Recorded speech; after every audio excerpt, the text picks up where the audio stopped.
All right. So when it comes to pruning, it's one of the things that I recognized as a sales arborist was the fact that I would go to a client's house. They wanted a tree pruned for various reasons. It could be a concern with the risk, or it could be a concern with aesthetics. It could be a lot of different things relative to why they called a certified arborist to their property.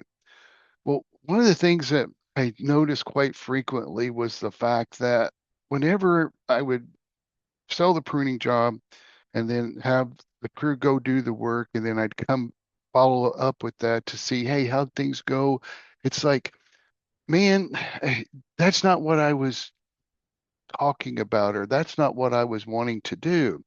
So it really came down to basically a communication issue. So the thing is in the process of evaluating tree conditions and preparing that objective-based prescription before the tree's prune, following the standards, it often comes down to the fact that we didn't properly communicate our intentions or client needs.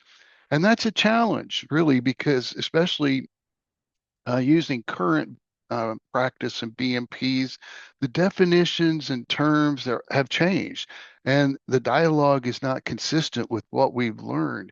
And if you're familiar with the new BMPs and the standards, you know that there's a lot of terms and definitions which have changed and we don't use anymore. So, really, the goal of this is to introduce prescriptive pruning to you, but also learn how to communicate our ideas when we get to the actual pruning process. So really what it comes down to is arboricultural literacy, I'd like to call it, in the fact that we're not able to communicate the same language between the sales arborist and also the crew actually doing the work.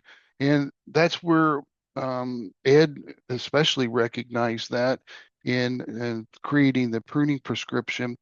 And also I've learned that the hard way from actually working as a sales arborist and a climber as well.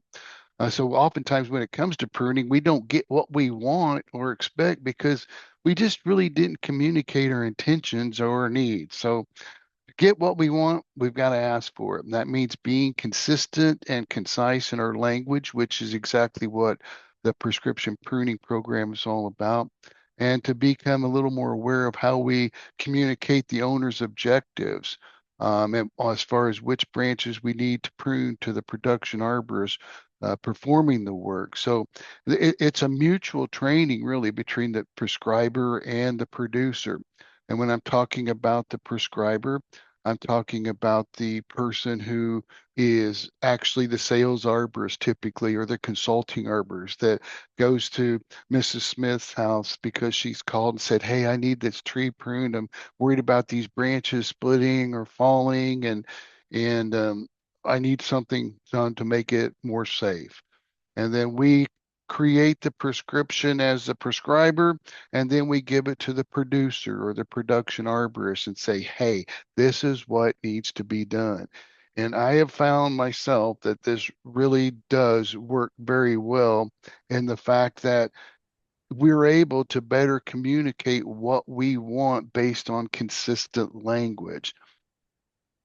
Now, I'll grant it to you that it's a big paradigm shift in how we actually talk about pruning. I've often called it our new love language for pruning, in the fact that we want to be able to talk in the same language or the same terms, rather than in the past we've talked about crown cleaning. Well, crown cleaning or crown thinning aren't acceptable terms anymore according to best management practices and the current standards.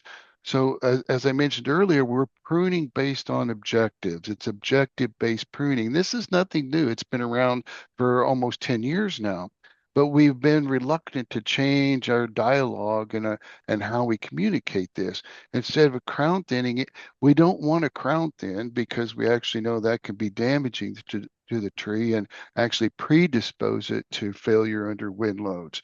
What we do now, if you're actually structurally pruning the tree appropriately, that's naturally thins the crown in a way that makes the branch attachments and the architecture more stable and sustainable. Now, these are the six key elements. So as I was going through the prescription pruning qualification and teaching it, and these are the six key things that we'll just briefly talk about today. But I think the first and most important thing is what's on that tree at the time it's planted will not likely be there in the future. Now, think about that statement for a minute. Now, if you look at this is a Kentucky coffee tree that I was actually pruning in. That tree is about 12 feet tall. And what's interesting to me is none of those branches that you see in that crown will actually be there, except maybe the top couple of branches in the very top of the crown. So all of these branches that you're seeing are actually temporary branches. And that's one of the key things we have to be able to identify. And I'll talk more about that later, obviously, but there are temporary branches and permanent branches. And as we go to prune um, uh, recently planted or newly established trees or in the early establishment phase, we've got to identify which branches are temporary and which ones are permanent. And we do that and we make those pruning cuts employing typically two pruning types, and that's reduction cuts and removal cuts. Sometimes heading cuts are necessary, especially with large trees and large branches, to reduce or minimize the opportunity for decay. Um, we'll talk about branch aspect ratio. That may be a term you've heard. To improve branch structure and create a more stable, sustainable structure. And one of the things we'll do a lot of and talk a lot about in this prescription pruning is we want to invigorate or uh, create a more dominant leader system. So oftentimes the dominant leader, the center of the tree, hopefully, or more centrally located, is the dominant part of that crown structure. And the way we do that is by reduction cuts on those branches that are competing with the leader. And we'll find out how we can invigorate that through pruning. And then also recognize where to locate where to prune in the crown. And we'll talk about that process and also being able to identify which branches actually need to be pruned based on branch aspect ratio. And this is one of the things that really made a difference in as far as how I prune the tree is the fact that not every branch needs to be touched. And you'll end up spending a lot less time in the crown pruning than you did previously before you learned this prescription pruning process. Now, as far as pruning objectives go, remember I said earlier that we prune based on objectives. What do we want to accomplish? What are the client needs? And the standards actually state that no tree should be pruned without clear goals or objectives for that action. So basically, we have to ask ourselves, what is that purpose for going up that tree or getting out that pole saw or hand pruners? And this is our reasons to prune, our objectives, and they really can be distilled down to four basic tenets, if you will. Pruning's often been called the best worst maintenance practice on trees, but in the built environment, it is necessary. So, but rather than a negative perspective on tree care regarding pruning, we actually are pruning to create advantages for the tree in the urban forest. First of all, is structure. One of our primary goals should be reducing the risk of failure, creating clearance, and what we like to call in our qualification urban compatible trees. Make sure that they're able to conform to the intended purpose in the landscape, looking at the design and the activities around it. Oftentimes, we inherit issues that landscape designers and landscape architects have introduced by planting trees too close to each other or too close to structures, creating those infrastructure conflicts. And then we have to basically prescribe a methodology that reduces that so that that tree can remain on the site and functional for a longer period of time. And last and not necessarily least, aesthetics is important. I mean, people want their trees to look good. But really, the key to pruning is as far as how to accomplish our goals and meet client needs is to apply the correct amount of pruning on the correct branches to correct structure and meet objectives. Yeah, some common considerations. When I think about creating a prescription, like on this big old sweet gum, is I want to make sure that I have adequate clearance for any buildings or structures or even neighboring trees. You can see there's a little encroachment from that pine on the left, top left of your screen. We want to make sure that they're compatible with each other and not creating voids in the crown based on shading and so forth. We want to make sure we also leave the tree looking as good as it can, improving the aesthetics. Also, make sure we manage the risk associated with any of the trees that we're working on. We have two different objectives or directives, if you will, on young trees versus older trees. On young trees, we want to direct growth and create a dominant leader system with good branch aspect ratios that can withstand external loads. Now, when it comes to older trees like this one, we just want to manage loads on the tree. Working on branch aspect ratio, redirecting growth may not actually even be possible on some very large veteran trees.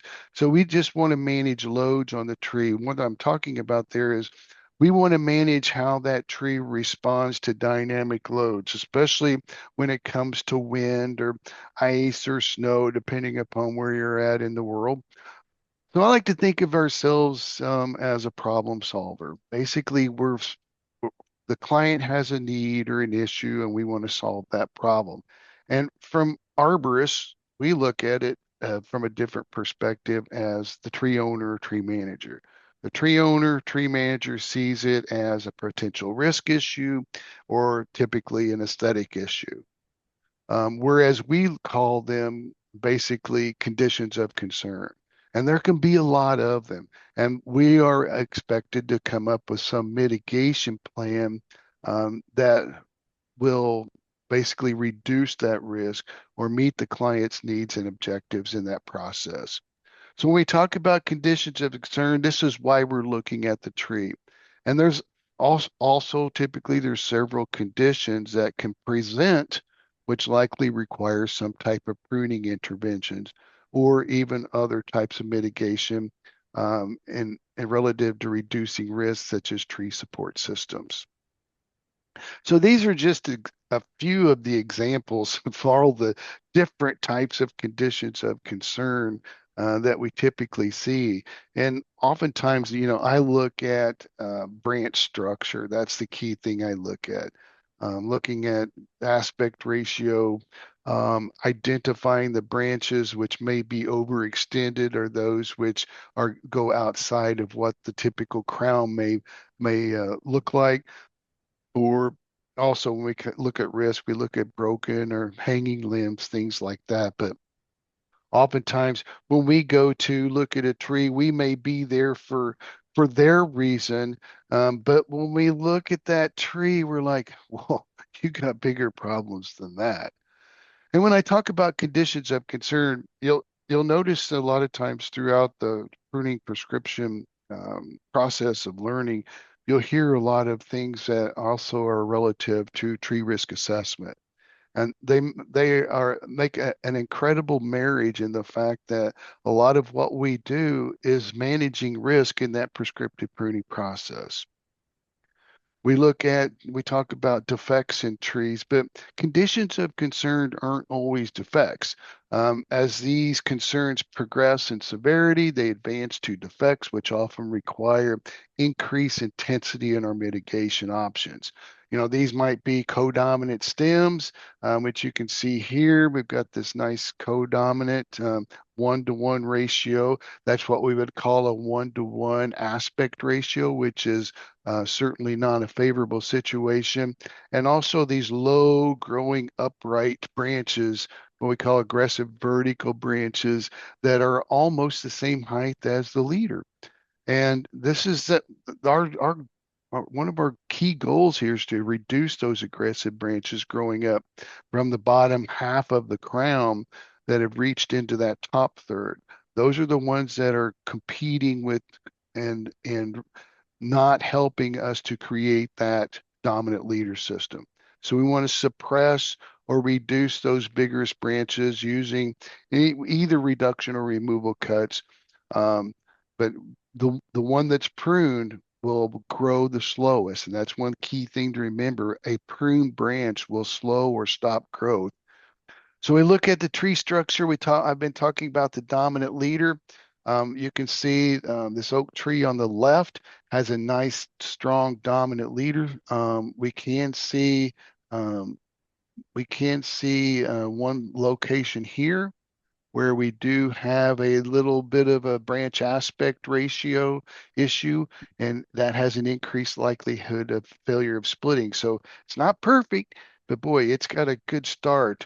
We've got a few branches here. When I was talking about those low aggressive branches, you see these are starting to get a little bit up into that upper third. This is what I was talking about. So once they start reaching that, we just want to make a few nips and tucks in here to keep them from getting any taller. Also reducing some of these branches here that are getting a little aggressive. And what that does is it basically moves the growth up into our leader. By suppressing these, we're increasing the amount of resources that actually go to the leader, and they'll outpace those vertically aggressive growing branches. So you can see here it's our upper third of the crown here, and look at how tall these lower branches are. And think about this also. These branches are temporary all the way up into here. So we want to reduce these in order to reduce the amount of energy that's going to them, but also slow or stop their growth. And there's going to be a lot more energy that goes into this part. We'll also work on this codominant as well. And I'll show you some examples of that a little later on. But as I also mentioned earlier, that you can see this early established or newly planted tree, every one of these branches are temporary. So we want to basically make our pruning cuts in these key locations in order to get that dominant leader. And then as we suppress them, we're going to get the development. Here's our tree that was planted. This is the crown. These are all temporary. So we're going to shorten these, reduce them, or remove them in order to get that good branch structure and reallocate those resources north in that dominant leader system. Now, when it comes to crown development in the older trees, as a tree gets older and we've established that height that we need desired for that particular tree in its particular location, this is where we just start getting rid of some of these shorter competing stems, upright growing vertical. One of the key things too that will you'll hear frequently in prescriptive pruning is we want a flat orientation of our branches. Branches that are growing more flat have a reduced likelihood of failure than those that are growing more upright. All right, let's talk a little bit about where to prune. As far as locating our target branches and identifying our cut locations. When we look at it, our tree, and we obviously need to be consistent with identifying uh, the components of the tree and also basically mapping out our pruning work zone. And the key thing is to remember where that's at, and that's always on the exterior branches. The interior branches, if we really shouldn't receive any pruning unless there's an issue with a branch aspect ratio or perhaps crossing branches and so forth. But we also will see this whorl or cluster of branches and often grew and matured without any pruning. Um, this is a branch is with we would consider a small aspect ratio because this is the main leader. This is a first order branch, and you can see that it's at half the size of its origin. So that is a good branch attachment. Here we see just the opposite. You can see the main dominant leader here, but this branch, this first order branch coming off of here is almost a 1-to-1 ratio. That is considered a poor attachment, which has an increased likelihood of failure. So our dominant leader is what we want to identify, and this is what we want to cultivate, right? This is our pruning zone. All pruning operations should be conducted on the outer portion of the crown. All right, now we've located our work zone or the location in the crown that we want to prune. Now we want to actually choose those branches to prune, and that is related to identifying branch order. So when we look at identifying branches to prune, we know, first of all, our work zone is out here in the periphery of the tree. Now we want to identify which branches to prune. So the prescriber is going to say, hey, I want you, producer, to prune on this first order branch and reduce it back 6 to 8 feet. Okay, that's a common prescriptive statement.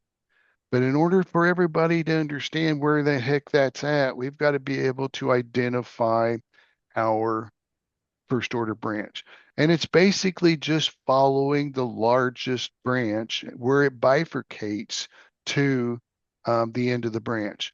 So if we were to look at this, this is our leader here, goes all the way up, and then yep, it's got a bad codominant. We're going to have to do something with that.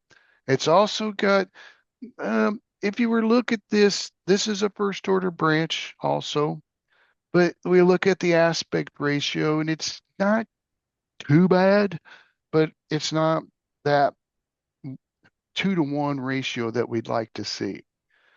But we're going to look at this one more closely and identify where our first order branch goes. So basically our first order branch starts here, and wherever it bifurcates, we take the largest of those two. So we'll see a lot of branching off here, as you can see here. It's basically wherever it's smaller, we follow the largest in that process. Same here. We get to this branch. This then would be a second order branch. This would also be a second order branch because this one is smaller than this one. So this is a first order branch. Now we're going to keep going to the next bifurcation. This is the larger of the two. So this becomes a second order branch. This is a first order branch.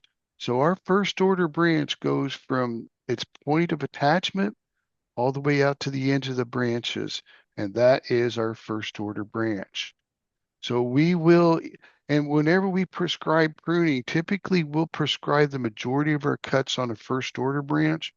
However, we may ask for some pruning on a second order branch in order to meet our goals and client needs as well. So all of these others are second order branches in this process. So wherever this one goes, wherever it splits off, if they are identical, then they are considered both second order branches coming off of this main codominant leader here. So this is a first order branch here. So we come through here. This is our first order branch. This would be second order here. We get to this one, follow the largest. So our top one would be our first order branch. So becomes a second order branch as well. So it's pretty much that simple.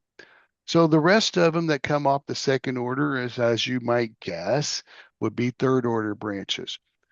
But again, whenever we're looking at our leader, we find out that whatever branch comes off of there is our first order branch. Let's look at one in reality here. So this was a maple tree I was doing a prescription on. And so here is our leader. So this is our branch attached here down in this area. Our leader's here. All right, so going back to identifying this, our first order branch goes all the way out here. So this would be a second order branch. This would be a second order branch. That is also a second order branch. And this is a second order branch as well. So anything coming off of our first order branch is a secondary. All right, now just a little bit about pruning cuts. I'm sure you guys have all seen this before. Just to make sure, though, we're on the same page. When we're doing a removal cut, we're looking at oftentimes, as we know, we want to make our cut right outside the branch bark ridge and outside the branch collar. However, as you've probably recognized, especially up in the crown, we often don't see a visible collar. And so that's when we need to create that imaginary line outside the branch bark ridge. Every attachment has a branch bark ridge. It may include a codominant situation with included bark, but there's still a ridge. This is where that ridge develops right in here after it gets past that included bark area.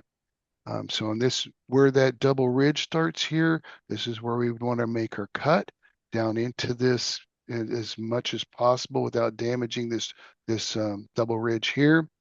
Or we may just have to imagine something like that. And typically, we want to go about 30 to 45 degrees outside of the branch bark ridge. Um, we make a vertical line where that branch is attached and then go outside of that. Basically, what we want to do is go outside the branch bark ridge and make the smallest wound possible. And typically that's slightly angled at a certain, usually about 30 degrees. There can be a little fudge factor here and there, but by and large, we just don't want to make that flush cut, obviously in here. So anywhere outside that is usually sufficient to get good wound closure. Now, with reduction cuts, reducing the length of a branch or stem back to a live lateral, that is typically about one third the size of the branch being retained, as you can see here. So here's a reduction cut. We're basically just taking this big, large branch down to a good lateral. Um, Again, outside the branch bark ridge at a slightly downward angle in order to get good wound closure. Then on codominance, the same thing. We make a slight downward angle. Again, as we pass through the wood of the branch, we want to try to create the smallest wound possible to facilitate the fastest amount of healing. Heading cuts, bad or good? There's oftentimes they get a bad name because they're often um, placed into the same grouping as topping, but actually a heading cut just reduces the length of a stem or branch without regards to the position or diameter of nearby lateral branches. So, and as I said, many of those cuts result in a top tree. However, and this is in the standards, it's in the BMPs that heading cuts are acceptable to prevent making a large trunk cut, which leads to serious decay in the tree. This is actually one that I performed and have been watching closely, photo documenting its process. What I'm doing is just cutting back to any lateral I can find. And let's say this doesn't do well. I'm leaving this lateral here and a couple here. These are so very important. This little guy here, this one behind here, and this one are so important because what it will do is bring resources to this portion of the tree that was damaged or wounded by the pruning saw, and hopefully it will compartmentalize. Pruning dose is basically the amount that we're going to prune for the dose, and that's the most challenging part when preparing pruning prescriptions. We often don't talk about the size of the cut and pruning dose. We talk about percentages. And unfortunately, percentages is impossible to communicate on and be consistent with. So the standards basically say whenever we prune only what is needed to meet objectives. The amount of material to be removed should be governed by the client's needs. our objectives and conditions of concern. And also the other thing, especially with prescriptive pruning, is the pruning cycle. So from a prescriptive perspective, when we look at pruning dose or pruning amounts, we're looking at a combination of number of cuts and or size of cuts. So your prescribing arborist will be specifying the number and diameter of cuts to express dose. So this could be, for example, we're going to make three 4-inch diameter reduction cuts on this largest first order branch. On smaller trees, I have found it's easier if you say reduce back a certain amount of feet or a length. So I may say on the largest first order branches, of which there are four, cut back 3 to 4 feet to a proper lateral. But again, these percentages are very subjective and not very accountable. And there's a lot better way to express our pruning doses or amounts outside of percentages. And I think you'll find that's true whenever you start doing prescriptions. Now, aspect ratio tells you which branches to prune. Branch diameter tells you the amount to prune on each tree. So if we look at our objectives here, so it's kind of hard to see from these images, but basically the objective was to reduce the likelihood of failure. This was our overextended branch. It went all the way out, 4 branch attachment here. So it went all the way out into here, up into here. So we wanted to reduce the likelihood of failure of this. So our pruning was going to be obviously out in the crown because we want to reduce load on this attachment point right in here. So we need to remove some mass here to basically remove or reduce the lever arm of that branch. So whenever our pruning cuts are going to be applied here, so how we would say that instead of saying, just cut, I don't know, 20, 30% off the end of that branch. Now, think about it from this perspective. From the ground, you look to see that it's about a 4-inch branch back to the proper lateral. So that's where you would say we want a 4-inch reduction cut back to a proper lateral. And that's what the producer will do. They'll basically come out here to the crown, but follow the branch down to where it's about 4 inches and then to a proper lateral that's about 1/3. That's where you make your cut. So small amount removed, and the production arborist makes the prescribed 4-inch production cut perfectly executed. So here there's another branch. So prescriber estimates on this larger branch, which comes up through here and through here and has this weird vertical orientation. So the prescriber estimated it's a larger branch, so it can accept larger and more cuts. So he figures to reduce that load to accomplish the objectives. He estimated a 5-inch and a 3-inch reduction cut to remove from that second grouping of mass on that big, large, overextended branch, which starts down in here. So there's our cuts: 3-inch, 5-inch, 4-inch. So our 3 reduction cuts were implemented. So this is basically what our prescription would look like. 1 4 to 5 inch reduction cut, 2 3 to 4 inch reduction cuts on that end of that branch. That's it. Mic drop. So this is our prescription. So this is where pruning cuts were, as I showed earlier, to try to reduce the load on this. Now, this is just one branch example. There was obviously some more pruning cuts that need to be made up in here. We've got this whorl up in here. So I may even do a removal cut like in here in order to reduce more of that. But that was just a demonstration on how to make a couple of cuts on one branch. Now you think about, all right, well, how do we know where to make a 4-inch cut? What's a 5-inch cut? You know, those, and once we get above that 3 to 4 inch cut, you better know what you're doing there in order for, remember, our goal is to get a good cut in order to facilitate wound recovery.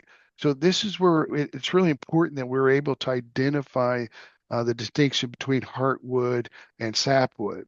So heartwood we know is non-living, and in order for the branch to recover and start that wound recovery, it's got to have good sapwood.